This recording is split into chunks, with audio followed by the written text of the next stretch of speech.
Next transaction देखिए बहुत बड़ा लग रहा है, बट एक्चुअल में ये ट्रांजेक्शन बड़ा नहीं है, सिर्फ आपको ब्रेक करने आना चाहिए।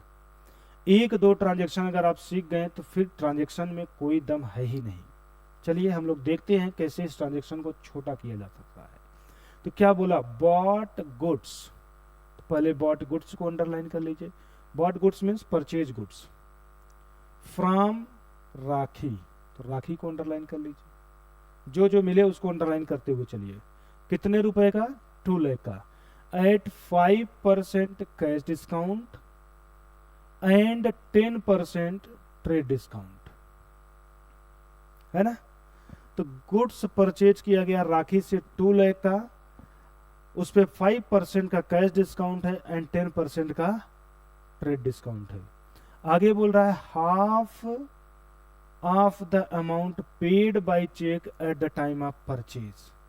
ये लाइन का बहुत ही इंपॉर्टेंट रोल होगा इस ट्रांजेक्शन के लिए। अच्छा ट्रांजेक्शन है। ऊपर के पहले कॉन्सेप्ट को समझते हैं, फिर नीचे वाली लाइन को समझते हैं। सबसे पहले अगर हम बात करें तो जो गुड्स परचेज किया जा रहा है उसकी लिस्ट प्राइस कितनी है, तो उसकी प्राइस है 2 लाख। अब आप सभी लोग जानते हैं कि ट्रेड डिस्काउंट को लेस करने के बाद की जो वैल्यू बचती है उसी वैल्यू से आपको जर्नल एंट्री पास करना है, मतलब ट्रांजैक्शन उसी वैल्यू से रिकॉर्ड करना है। अगर हम यहां पर पूछें कि वैल्यू कितनी है गुड्स की, तो आंसर होगा 2 लाख। तो सबसे पहले उसमें से लेस कर दीजिए trade discount. Trade discount as the rate of 10% बोला है, तो 2 लाख का 10% निकालेंगे तो आएगा 20,000। माइनस करने के बाद बचा 1,80,000। मतलब जो परचेज किया गया वो 1,80,000 रुपए का गुड्स है। तो बिजनेस में ट्रांजैक्शन जो रिकॉर्ड किया जाएगा वो 1,80,000 किया जाएगा, मतलब परचेज प्राइस 1,80,000 का है। ठीक है। अब अगर पूरा का पूरा पेमेंट परचेज करने के समय ही कर दिया गया होता तो हम 5% का कैश डिस्काउंट इसी वैल्यू पे निकाल देते। लेकिन क्वेश्चन में क्या बोल रहा है, half of the amount paid by cheque at the time of purchase. जिस टाइम परचेज किया गया उसी टाइम पेमेंट सिर्फ आधा किया गया। तो हम कह सकते हैं कि जो भी हमने परचेज किया है उसका फुल पेमेंट उसी टाइम नहीं किए, बल्कि हाफ पेमेंट तुरंत कर रहे हैं और हाफ पेमेंट बाद में करेंगे। तो इसको हम दो पार्ट में डिवाइड कर दें। एक हाफ बनेगा आपका कितना, 90,000, जो कि कह लीजिए कि ये कैश है, ये कैश परचेज है ना। फिर नेक्स्ट वाला हाफ आप बना दीजिए क्या, क्रेडिट परचेज। ये आपका क्रेडिट परचेज है 90,000 से।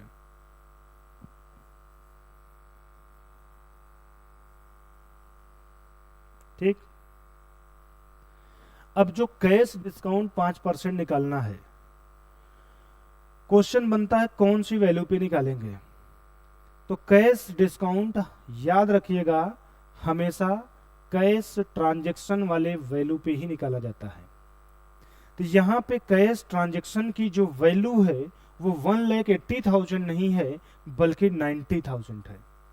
तो कैश डिस्काउंट 90,000 पे ही निकाला जाएगा। तो कैश परचेज अगर हम बोले कितना है तो आंसर होगा 90,000 है। इसी 90,000 पे ही कैश डिस्काउंट निकालना है। कहने का मतलब कि जब आप 90,000 का कैश में पेमेंट करने लगेंगे तो जिस भी पर्सन से आपने खरीदा है वो उसी 90,000 पे 5% का आपको डिस्काउंट दे देगा। कितने परसेंट का, 5% का। तो 5% की वैल्यू कितनी आएगी, तो 4,500। 4,500 का आपको कैश डिस्काउंट मिल जाएगा। तो आप उसको लेस कर देंगे। तो पेमेंट कितना करेंगे, तो आंसर होगा 85,500 यही पेड करेंगे, पेड बाय चेक, क्योंकि पेमेंट कैश में नहीं हुआ है, चेक से हुआ है। तो फाइनली पेमेंट 85,500 का किससे किया जाएगा? चेक से किया जाएगा। और जो पेमेंट आपने किया ही नहीं, वो तो आपका कौन सा परचेज हो गया? क्रेडिट में परचेज हो गया। वो कैसा हो गया? क्रेडिट में परचेज हो गया। बट अगर हम पूछे टोटल परचेज कितना है, तो आंसर होगा 1,80,000 है। ठीक है, अब इसको हम एंट्री में कैसे लेकर के आएंगे, उस पे आइएगा। आप सभी लोग जानते हैं, जब भी बॉट गुड्स बोलेगा, बॉट गुड्स के लिए हम लोग एक वर्ड यूज करते हैं, परचेज। और परचेज बिजनेस के लिए क्या होता है? एक्सपेंस होता है। बिजनेस के लिए क्या होता है? एक्सपेंस होता है। कौन से अकाउंट में एक्सपेंस आता है? नॉमिनल में। और नॉमिनल का रूल कहता है एक्सपेंस होगा तो क्या करिए? डेबिट करिए। तो परचेज किया जाएगा डेबिट। राखी किसी पर्सन का नाम है, और पर्सन का नाम कौन से अकाउंट में आता है? तो आंसर होगा पर्सनल। और इसका रूल कहता है रिसीवर होगा तो डेबिट एंड गिवर होगा तो क्रेडिट। अब जरा आप सोचिए, आपने राखी से परचेज किया है गुड्स, तो राखी गुड्स दे रही है या पा रही है? तो आंसर होगा राखी गुड्स दे रही है। राखी गुड्स दे रही है मीन्स राखी है क्या? गिवर। तो गिवर को क्या करते हैं? क्रेडिट। तो राखी की जाएगी क्रेडिट। लेकिन राखी कितने रुपए से क्रेडिट होगी? तो उसका आंसर होगा जितने रुपए से क्रेडिट में परचेज होगा। कैश परचेज के केस में नाम अमाउंट नहीं नाम नहीं रिकॉर्ड करते हैं, नाम रिकॉर्ड करते हैं क्रेडिट परचेज के केस में।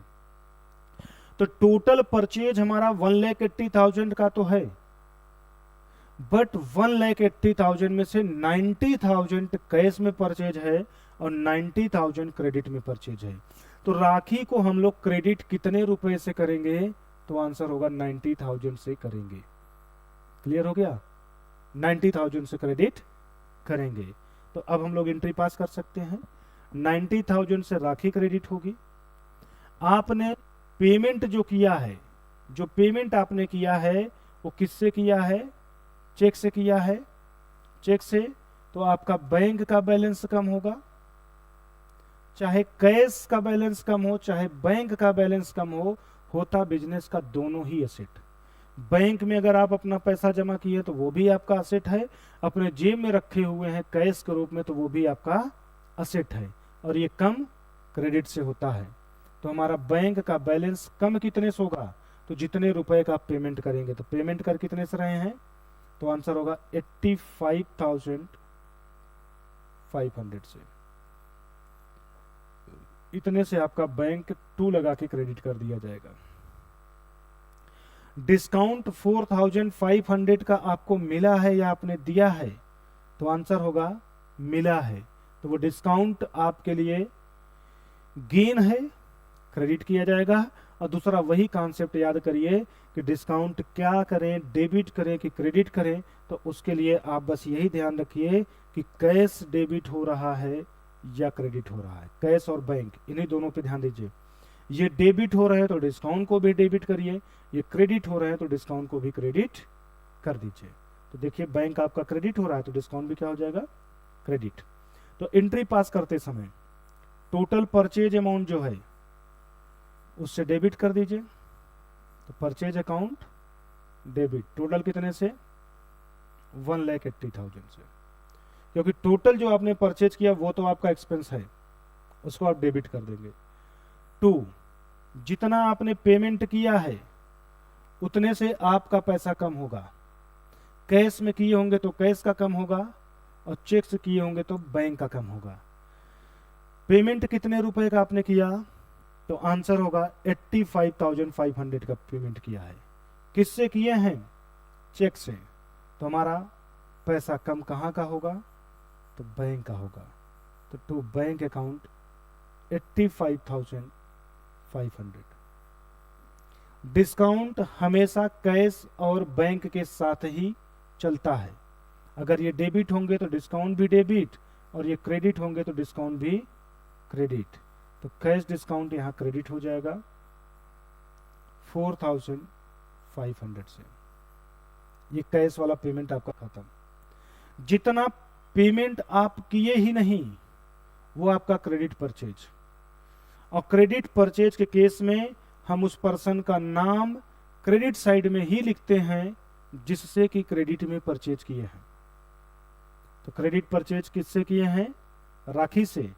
तो राखी का नाम क्रेडिट में लिखेंगे उतने ही रुपए से जितने का आप राखी को पेमेंट नहीं कर पाए। तो कितने से नहीं किए? तो आंसर होगा 90,000 से। तो टू राखी 90,000। नरेशन हो जाएगा being goods purchase. Being goods purchase, किससे गुड्स परचेज किया गया? तो being goods purchase from rakhi. From rakhi. Goods किससे परचेज किया गया वो आपने लिख दिया। किस किस चीज पे परचेज किए हैं? तो आगे लिखेंगे at 5% cash discount and 10% trade discount and half payment made by cheque. Half payment made by cheque. आपने हाफ पेमेंट चेक कर दिया at the time of purchase. At the time of purchase या immediately, कुछ भी लिख लीजिए। तो इस तरीके से आपका ये नरेशन कंप्लीट हो गया। एंट्री देखिए कैसे पास करना है। तो एंट्री पास करने के लिए आपको ये बनाने आना चाहिए। ये अगर आप बना ले रहे हैं तो एंट्री आपके लिए इजी हो जाएगा। इसको आराम से कॉपी पे नोट करिएगा और कैसे बनाए हैं स्टेप बाय स्टेप समझने का प्रयास करिएगा। फिर इसी को ला करके देखिए इम्प्लीमेंट कर दिया गया एंट्री में, तो आपका ये ट्रांजैक्शन जर्नल एंट्री में रिकॉर्ड हो गया। इसको समझने में अगर कोई कंफ्यूजन हुआ होगा तो वीडियो को एक बार फिर से चला के देख लीजिए, क्योंकि लेंदी प्रोसेस थोड़ा सा है तो कंफ्यूजन बन सकता है। अगर आप फर्स्ट टाइम पढ़ रहे हैं, कोई बहुत बड़ी बात नहीं है, तो कंफ्यूजन बनाने की जरूरत नहीं है। आप बैक करके एक बार फिर से चला के देख लीजिए, आराम से देखेंगे सब कुछ आपको समझ में आ जाएगा। फिर भी अगर कंफ्यूजन बनता है, नहीं समझ में आता है, तो डिस्क्रिप्शन में मेरा नंबर दिया गया है, उस पर कॉल कर लीजिए। कॉल करके जो भी आपका डाउट बना है उस डाउट को पूछ लीजिएगा, क्लियर हो जाएगा आपका। तो चलिए, ये आपका ट्रेड डिस्काउंट, कैश डिस्काउंट, कितना पेमेंट हुआ तुरंत, कितना नहीं हुआ, उससे रिलेटेड ट्रांजैक्शन कंप्लीट हो गया। इसको नोट करिए। फिर ऐसे ही ट्रांजैक्शन अभी हम और भी आगे डिस्कस करेंगे आपके बीच में। पहले इसको आप